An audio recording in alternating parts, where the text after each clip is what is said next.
अस्सलाम वालेकुम viewers, welcome back to my channel Baloch कर बॉस।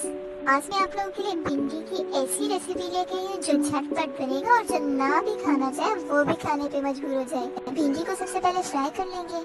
फ्राई करते वक्त आप इसमें एक लेमन या सोया सॉस डाल के अच्छी तरह से हिला लें। इससे ये फायदा होगा कि भिंडी की जो चिपचिपाहट है वो खत्म हो जाएगी।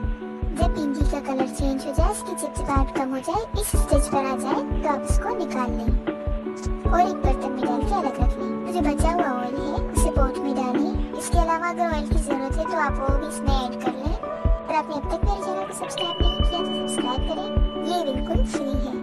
अब इसमें ऐड करेंगे हम प्याज।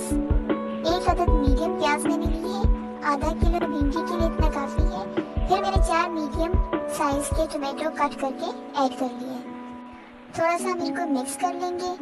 फिर इसके बाद हम इन्हें ढक्कन देकर पकने के लिए रख देंगे। अब मैं ढक्कन खोला तो ये ऑलमोस्ट पक चुका है। हम थोड़ा सा इसको भून लेंगे अच्छी तरह से। आप कोई भी स्पून यूज कर सकते हैं, मैं ये स्पून इसलिए यूज करती हूँ कि इससे भूनने में मुझे बहुत इजी पड़ता है। अब हम मसालों की तरफ आते हैं, जो कुछ यूँ है। टीस्पून मिक्स मसाला, 1 टीस्पून सब्जी मसाला और हाफ टी स्पून मैंने नमक लिया है।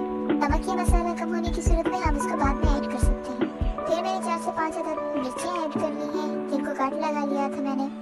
अब फ्राइड भिंडी की तरफ आते हैं। मसाला ऑलमोस्ट हमारा रेडी हो चुका है। अब हम इसमें अपनी फ्राइड भिंडी ऐड कर लेंगे।